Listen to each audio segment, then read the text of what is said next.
Shalom and welcome to Practical Spirituality here in the old city of Jerusalem at Esha Torah overlooking the Temple Mount. You're going to be sponsored throughout your life.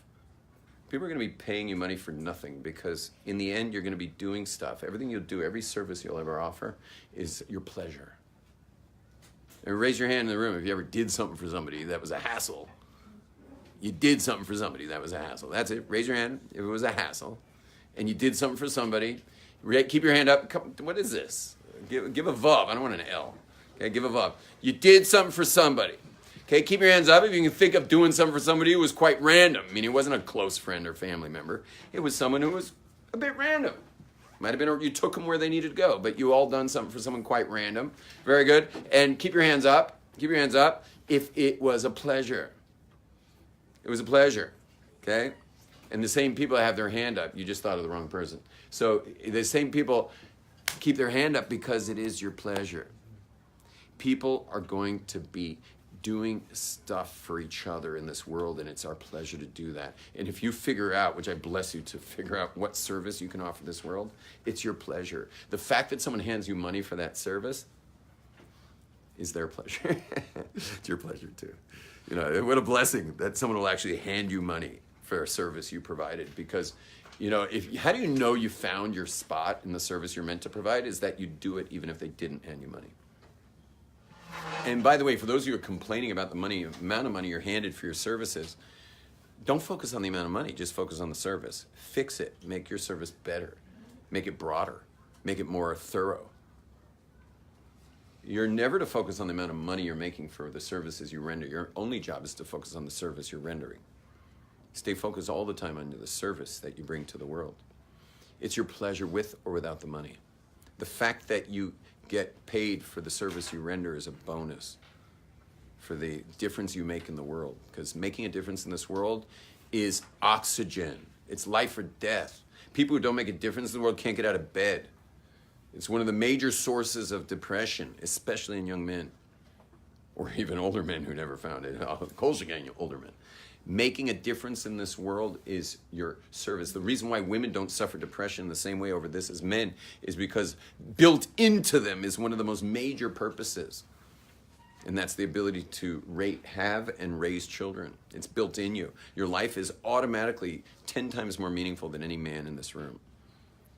And while men are donors to that event, the men are really needing to make that difference outside the home, which is horrific for women because you've been fighting your mother for your father's attention for years. And, you know, the best thing that can happen to you is they get in a fight and you come and, like, bandage him up. You know, like, that's the best. But she'll be back to elbow you right out of the way again because mothers are great at keeping their daughters away from their husbands. So you finally get a husband of your own, except the only meaning that's going to come out of his life in a deep way will be the service he renders outside the home. Now, men, I'm telling you to render service in the home too if you want to have a happy home and you want your kids to be healthy people. Make sure you also render service in the home. You know, don't just sit there like a king behind, you know, your Shabbos table. But you know, render some service there. Not so much that your wife needs it. She probably would prefer you sat there like a king if you have a proper marriage. But so your children see. Let your children see that daddy's not a bum.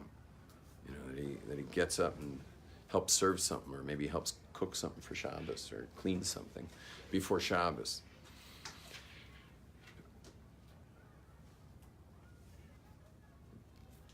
People who offer you money when you're a young man or a young woman, take it with joy, take it with pride.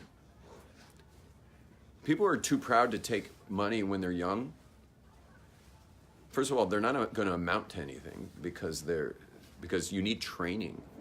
I mean, if you're going to get anywhere in the difference you're going to make in life, you're going to have to know how to do something really well, because we're only going to give you that money if you can do it really well, because there's another 200 people we have an option of giving that money to. So you better learn to do it well. And the only way you're going to do it well is if you're trained. And the only way you're going to get trained is if you have money. And so for people to sponsor you, you should be proud to do that.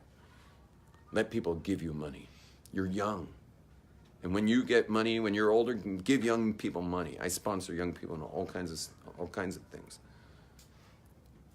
Let people sponsor you. And if you're too proud to take the money and you don't know what's really going on is you think you're a piece of garbage. and you're using pride as a cover-up. But meanwhile, now you're really stuck in a hole because you can't even train to get good at anything, to render your services and make a difference out of yourself.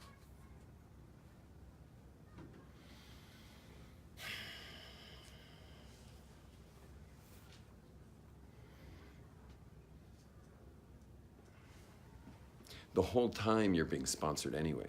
Later you'll be sponsored for services that are your pleasure to give. Now you're not quite ready to render services. Take money to train to be ready to give services. The whole point is making a difference out of your life. You having shared the oxygen of the planet should have meant something. Should have made a difference for somebody in this world. People will pay you for that later. But if you need to train in that, so happily and with pride, be happy to have people invest in you. And stop playing the poor card and why you can't do any of the opportunities that are out there. Take every opportunity you got and put your name on the dotted line, commit to it. The money will be there. One way or another, the money will be there. You'll have divine assistance because God favors committed people. Now, I've put this on the board a few times, but I'll do it once more, just to really break this down into its real parts, is that those people who don't get anywhere live in a world that's called decide. But there's a whole other world that you think you're in, but you're not, which is called commit. There's a world called decide, the world called commit. The reason I put them in a Venn diagram is because when you decide, you thought you committed, but you didn't. You're still in decision mode. And what's the proof? The proof is that the way you get to any decision is based on reasons. You can't make a decision without reasons. Reasons lead to decisions. The word decide, it has the root side in it because it means to eliminate. Pesticide, right? Homicide, genocide, suicide. Those have elimination in it. Why? Because you based on reasons for and against the options, you eliminate options. You need reasons to commit as well. And then no reasons to commit whatsoever. You need to get to decide. Because then once you've made your decision based on reasons, because you can't make a decision without reasons. But the problem is many of you think you already committed when you're actually still in decision mode. And what's the proof? Is that the reasons you decided are gone, and then you're out of there. Or new reasons came up to do something else, and you're out of there again, which means there's nothing to rely on. You're like the weather. You know, it's one day it's hot, one day it's cold. There's no way to know you're committed to anything. And here's most important is God doesn't know you're committed to anything, or he knows you're not, actually. God knows you're not committed to anything. And therefore, why back you? Why back you when you could back out? Why back you when you might back out? And there's always reasons. There's always reasons because when the tough gets going, when the going gets tough, you get out. Think about it, every one of you. When the going gets tough, you get out. Every time the going gets tough, you're out. And if you smoke grass, if you smoke weed, you're like times 1,000. That's it. Why are you bringing that up right now? Discussion at lunch. Okay. I just wasn't expecting that. But anyway, but apparently everything's growing in popularity these days. But when the going gets tough, you get out. Why do you get out? Because reasons have come up in such a way that you're out. You quit every time. And people are doing this, like people think they put a ring on someone's finger or got a ring. They think they're committed. You think you're committed? You think you moved over to commitment? You think you went, yeah, you decided on that person because they had the most pros, the least cons. Intuition was buzzing. And you committed. You think you're committed? Well, let's see how you treat that person when you're feeling insecure. Let's see how you treat that person when they come home late. Let's see how you treat that person when they forget to call. Let's see how you treat that person when you're in a low mood. How committed are you really? And are you really that committed to your own parents? How long you stay on your phone with your mother when she calls you randomly with unsolicited advice? She makes you feel like you're 9. You stay on the phone with the person who makes you feel like you're 9? Or do they always call at the wrong time? How long you spend on the phone with your father with all of his unsolicited advice when you feel like you're 9? He can never call the right time. It's always the wrong time when your father calls. Every time your father calls, it's the wrong time. So you think you're committed to those people, but you're really in decision mode because you let reason stop you all the time in every single way.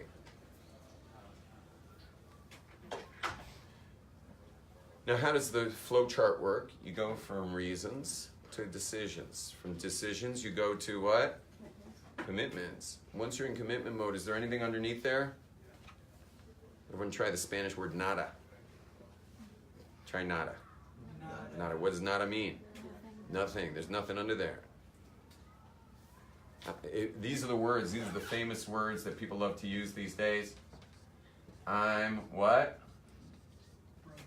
I'm in. Those are the famous words. I'm in. You know the words I'm in? Never use those words, by the way, if you're not in. When you say you're in for something, I don't care if your bus gets a flat tire. I don't care if they close the roads because of snow. Just show up.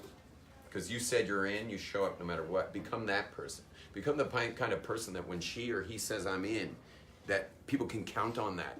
And you will never lack anything in your life.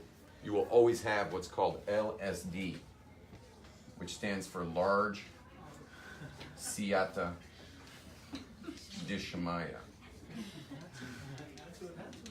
You will always have large Siyata Dishmaya, which means that God is going to back you because he knows you don't back out. God will back you because he knows you don't back out. Once you use those words, I'm in. Once you get committed to something, you're in no matter what. You start getting wind in your sails.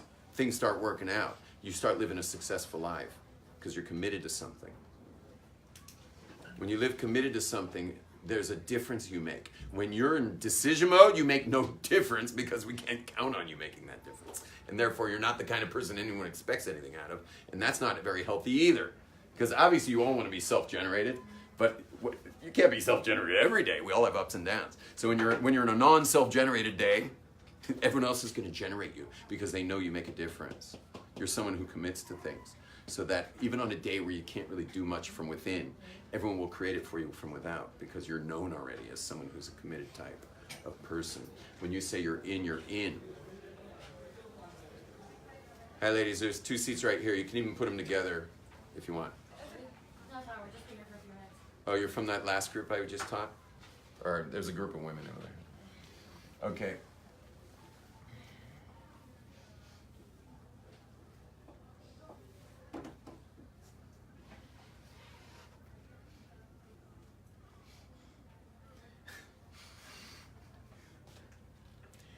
Now,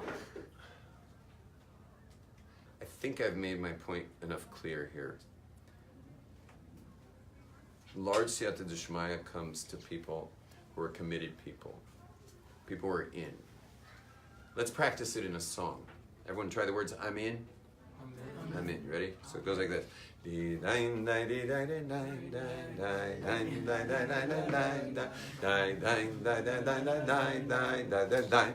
I'm in.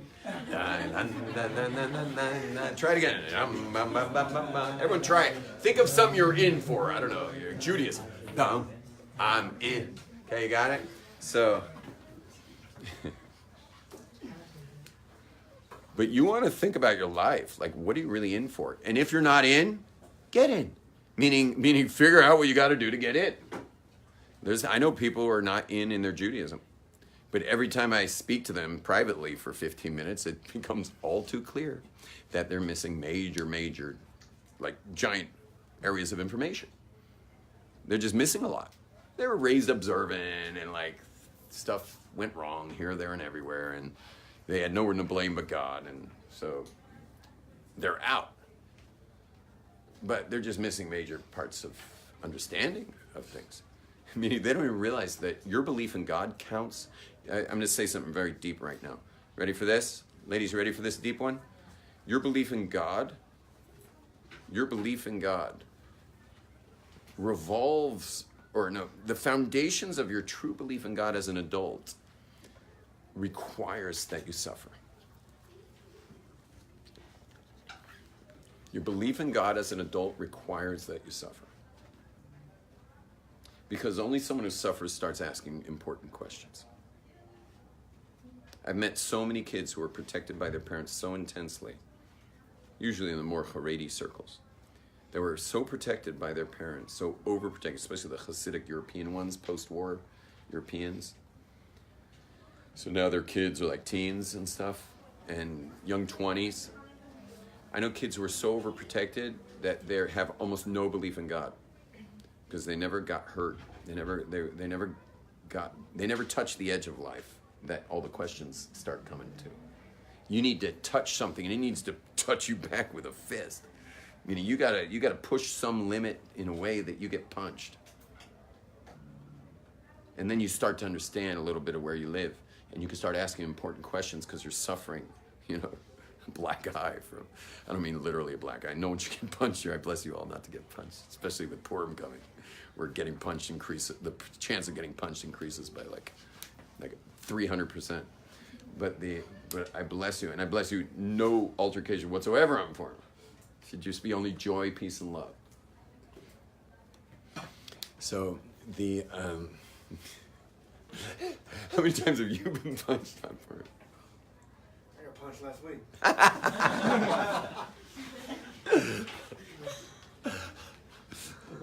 Oh my gosh. I have a tradition of punching somebody, meaning like really taking somebody down to the ground every third Purim. But thank God I broke it after 9 years. Last year was my third Purim. My kids were just watching me the entire time. And they're just watching the party and watching people coming in and out. And my kids are like taking bets on who I'm probably going to take out this year. And of course, I'm the last guy you would think could take anybody out. But I grew up in my school. You had to fight to live every day. And so, like, you can't see it anymore because my skin's gotten a little older. But all my years, you just look at my knuckles and see teeth marks. Like I don't know if you can see that little one. That's teeth. My whole knuckles are just different people's teeth from years of missing their nose. And so anyway, I have to take someone down every 3 years. But now I'm done. Now it's all just peace and love. No more taking people down, please God. I really don't want to take anyone down. But you realize on Purim, when people have been drinking, there's zero tolerance for what I'm not sure.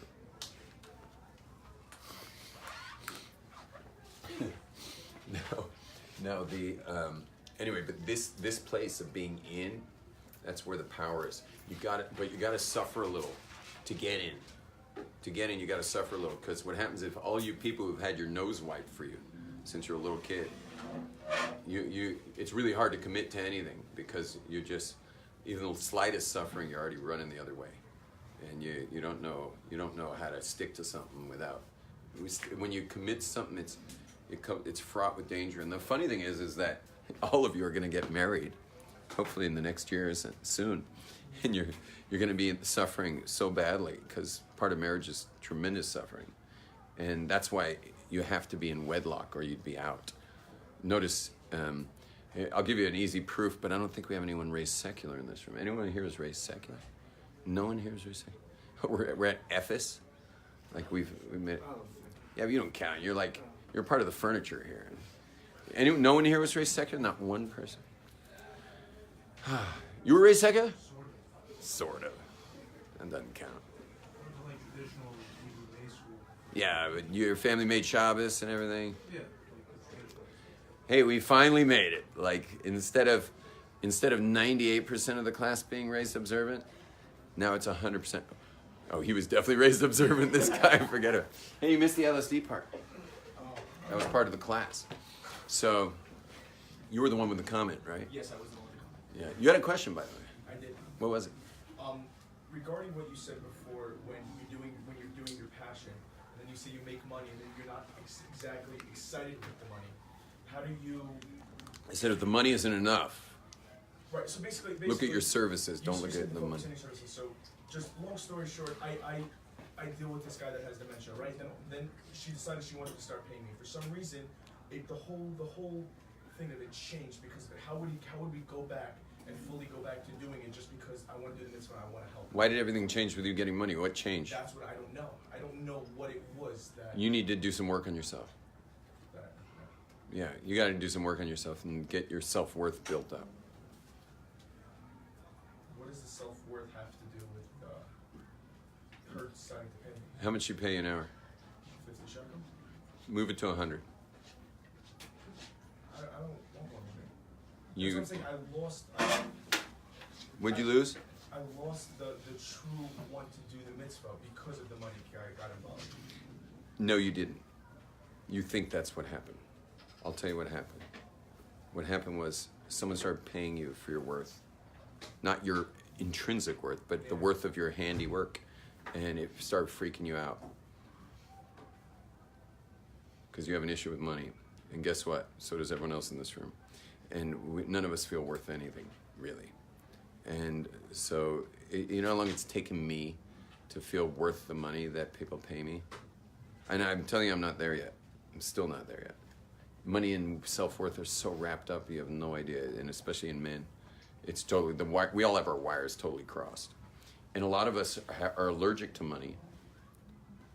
A lot of us are allergic to money because it's too painful to face the fact that so much of our worth is dependent upon money. It hurts us so badly to think that society would evaluate us based on our earning ability or what we actually earn. That we're going to go allergic to money. We're going to pretend money doesn't matter. We're going to say, oh, money doesn't matter for anything. Like that's all weird. All that changed was that she opened up your whole insecurity about your own worth. That got opened up now. And now you're stuck in some weird spiral. It has nothing to do with anything. Just get back to delivering services and do your own personal work on how you are worthy for who you are without any money. But money is the measure from now on. I'll give you all a new definition of money for the rest of your lives so you don't have to, so you can finally understand it. Money is merely the measure of the service you render. It's nothing to do with you. It's just the service you render is worth something. That's it. Like, pull the plug out of money. Stop making it so powerful and just take the power cord out of the wall. It has nothing to do with you. It's just it's a numerical measure of goods, which in this case might be money, but it could be bartering. I mean, it could be all kinds of things. But it's a numerical measure of a service you render, and nothing more than that. It's just the measure of the services.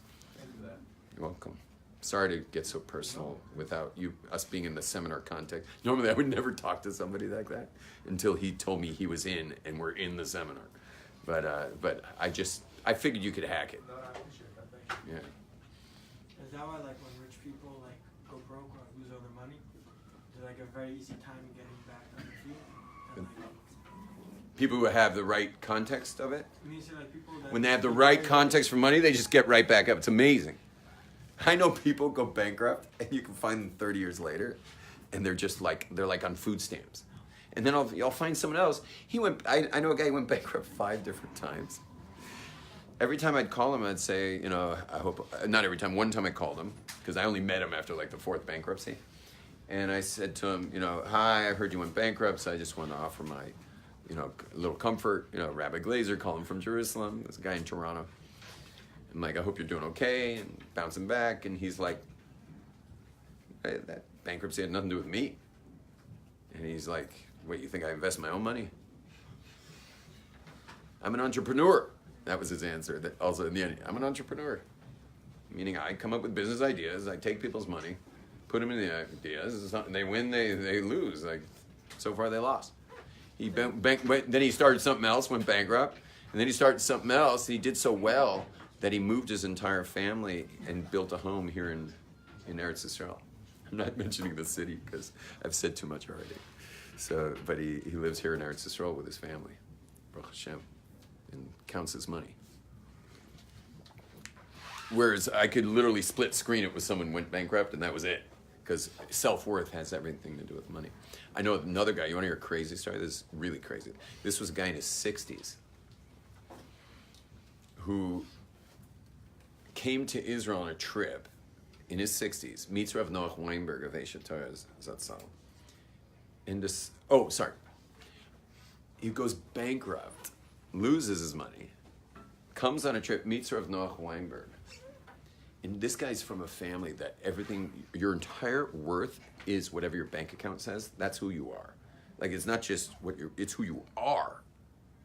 And your worth is, you're literally the balance sheet, the bottom line on the balance sheet is who you are and what you're worth, period. Like hardcore capitalists and generations of them. And he goes bankrupt, he loses everything. But before the bankruptcy actually hit him, he flew off to Israel for a trip, meets Rav Noach Weinberg, becomes observant. New Baal Tshuva, 60 years old. So everything was great, like no bankruptcy, because he suddenly got into God and Torah and like started getting his act together on what is truly valuable, right? So he flies back to New York, and now he's like got a kippah on his head, he's got tzitzis, he's got his tefillin, he's davening 3 times a day, he's going to Minyans. He learned here for half a year. Gets back to New York, and what happened was he was thinking, hey, you know, I never went to university, maybe I'll go to university. Now, had he asked me that, I would tell him, absolutely do not go to university. Meaning go to university, that's fine, but don't study Jewish studies. I'm sorry, I missed that part. He said, I'll go to university and study Jewish studies, now that I'm so into Judaism. If you're into Judaism, where do you study? Yeshiva. He went to university. What do they have in university in the Jewish studies? You have people called Bible critics. You know what Bible critics are? Bible critics are people who try to figure out how we can prove that God did not write the Bible. Now, how do you think a Bible critic does face-to-face with Rav Mati? No, Dr. Joe, sure. Mati Berger. How do you think a Bible critic does face-to-face with Mati Berger? How do you think he survives? Well, or falls apart? Completely falls apart. We've got to watch this in person many, many years ago. They don't even last 5 minutes against someone who knows this stuff. How do you think of the biggest Bible critic at Hebrew University, how long do you think he would survive against Rabbi Moshe Zeldman? Rabbi Aaron Neckemeyer? None at all. And that's why it's very hard. It was a miracle we got to see Rabbi Mati Berger, because they would do everything in their power not to be in that confrontation, because they would never stand a chance, not even for a minute. The very first thing that would come out of their mouths would be refuted in 30 different ways, and they would leave a laughing stock. But this 60-year-old man went and did it. He didn't ask me. He flew to New York, went back to his life, put his house up for sale, because obviously he couldn't afford this house anymore, and went to university. Now, the people at the university were telling him that man wrote the Torah. Man wrote the Bible, with all their little proofs that hold no water. Man wrote the Bible. And so what happens is he's there. This guy was a major sports fanatic with like 50-yard lines at the New York, what are the football team over there? Jets? The 50 line, the Jets, you know, half court, 7 rows back at the Mets. You know, this guy's a full sports fanatic with like a gigantic screen that's off every Shabbos with the biggest games of the year is playing. Yom Tovim with big games. And he's like, imagine the reward he's getting to not turn on that screen, because he only thinks sports day and night. Except once he started hearing from the professors, man wrote the Torah, and then it was, I don't know, it was like the World Series or this, that, or the other. I don't know what was going on. It was a big game. And he put the television on a timer. Or no, he just kept it on all Shabbos, turned off the volume. But it was a slippery slope. And he finally fell all the way. Fell all the way. Now here's the part of the story that you probably totally forgot we were talking about. There was a tidal wave, like 300 feet high, called bankruptcy, when you think money's what you're worth. Think about the family he's from. Money's what you're worth. He was able to push that water back for a good year and a half. And all he wanted to do was watch a game. And he let the professors in the university get that TV slowly turned on until he was already with the remote control in his hand, flipping around to games, driving out, apologizing because his wife did tshuva too, apologizing to his wife, listen, you know, I can't be at the Shabbos meal because such and such a game. Now she's alone. To this day, they're in their 80s. She's still alone on Shabbos. And he's at this game and that game, the other game. But what he didn't realize was there was a 300-foot tidal wave waiting. And the second it didn't take literally more than a month of stopping to keep Shabbos, that gigantic wave of transgenerational capitalism of like you're worth your money is your worth, just goes like boom and just destroys him for the next 40 years. Or sorry, he was 60, now he's up 90. I guess he's turning 90 this year. So how many years? 30 years? For the next 30 years he gets taken down. But like taken down bad. It was amazing how Judaism held that wave up for a year and a half. And it would have kept going. Would have kept going because he was just learning more Torah and learning more Torah, learning more Torah. But then it's a disastrous story, but it's a big lesson for us. Is you got to get yourself worked out on what money is. It's the measurement of one's services as rendered in the eyes of others. It's in the eyes of others, okay. What can you do about that? I mean, they're the ones giving the money, so that's going to be in their eyes. And it's, but your actual worth comes from the soul. It comes from the fact that you're created in the image of God. And this is why the seminar work that I do with people, which this is a little excerpt from it, is just to get everyone like finally committed so we can actually grow together, because you can't do a seminar on that level without full commitment. People have to be in no matter what. I can't have someone leaving in the middle. We once had a guy in Toronto leave in the middle. He didn't realize that wasn't going to be very effective. So we get in there and we're all together, and I got 3 big whiteboards and the room's set up, and we're sitting there, and I'm like, I feel like someone's missing. And turns out a guy decided to run. We had a runner. It's called a runner. So we had a runner. And I'm like, And everyone's looking at me like, what are we going to do? Because we're fully committed.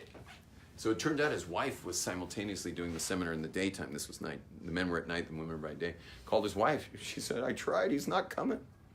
He's like sitting in our living room, like learning Chumash. And I'm like, okay. I hang up the phone. Oh, I got her address. Hang up the phone. I said, okay, everybody, in the cars. We took the boards, and we threw all the boards in the car and all the equipment, and we everyone jumped in their cars. We drove over 40 minutes. We managed to pick up some beer and Chinese on the way. And it was a little longer than 40 minutes because we had to pick up beer and Chinese. And we drove across town, and we're all lined up coming down his stairs like to the street, and we're all in our black hats and coats because there were several of us were black hat wearers, and especially the front guys. So I knock on the door, and he comes to his door, and he sees that on the top it had an arched window a little above. He sees like all these hats, so he's like, I've never had this many schnorrers at once. He thinks it's fundraisers from Israel coming. So he's like, I've never had this many schnorrers before, and he opens the door. He sees me and the whole seminar behind me, and we all just walk. We didn't say anything. I just walked right by him. I didn't ask if I can come in. Oh, he said he's in. I'm in. He told the room. He told us he was in. If he said he's in, I'm in. I don't care if we're going to end at 1 a.m. because we had to take an extra hour to get there. And also the whole group was in. No one even batted an eyelash. No one said, hey, why should we drive 40 minutes extra and 40 minutes back later for a guy who didn't even really commit to all of us? I said, because you said you're in. And when you're in, we're all in. And let's go prove to a guy that we're in for him. By the time we were all sitting in his living room, we had to bring chairs from everywhere. We had chairs from his kitchen. We had like bing bags. We had his living room couches. Like we're all set up in his living room. Boards are set up. By the time we were all set up, he burst out crying. Because his breakthrough was that no one was ever in for him. no one was ever in his life. And he got the breakthrough of what it's like to have people actually commit to him and be in there for him no matter what. That was his breakthrough for the seminar, is because his story was, I'm not important.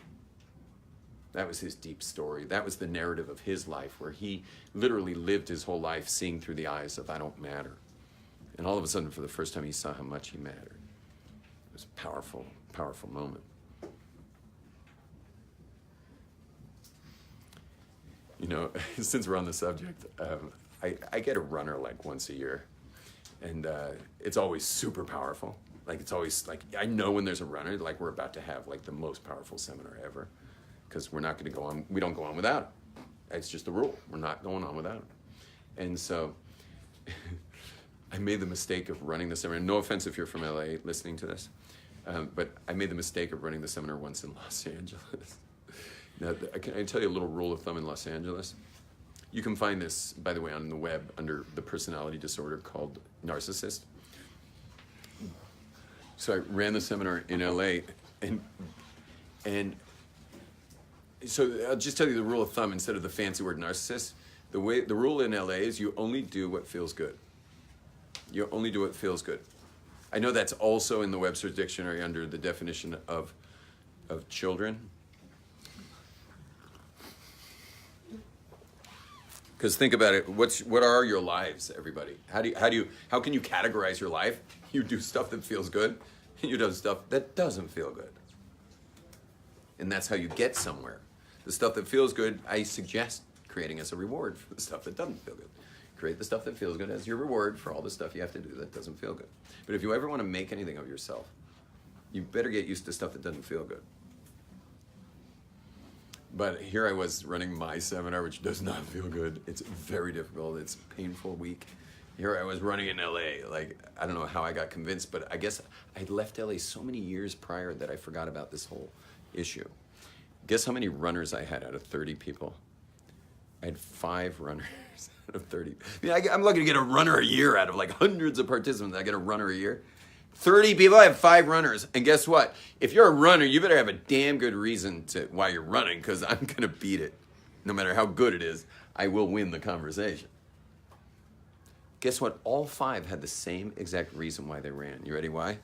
It's crazy that they all 5 said this. I literally was going to fly out in the middle of the seminar, except I was in. When I heard their reason, all 5 people had the same reason. And it was all different times during the week. But you know what the reason was? I don't want to.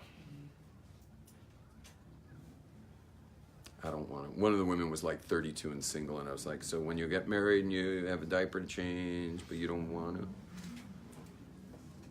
Or you're going to labor, but you don't want to? Car's out of gas, but you don't want to? Got an important appointment at 9 in the morning, but you don't want to? I mean, you imagine what your life would look like if you only did what you wanted? What would your life look like? You'd have a lame life, and you'd feel dead inside. You'd spend the majority of your income on therapy. Now,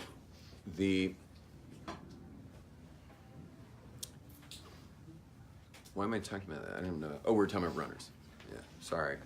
I'm off on a tangent. Is it after 4, Rabbi? Yeah. 407.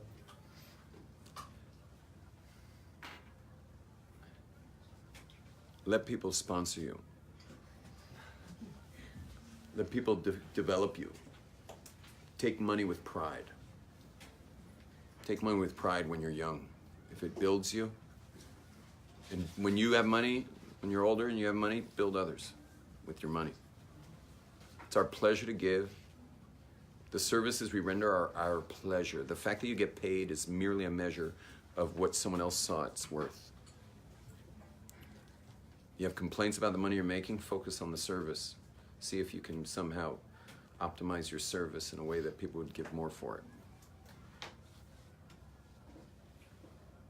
Push your limits into the world of suffering a bit, so that the world pushes back a bit, so that you get a sense of who God is, because it's going to make you have to ask the important questions. Why you're going through what you're going through. And as you ask those questions, you come to amazing, amazing discoveries. And your emunah in Hashem gets finally filled in with real answers about life and about God and how God interacts with us.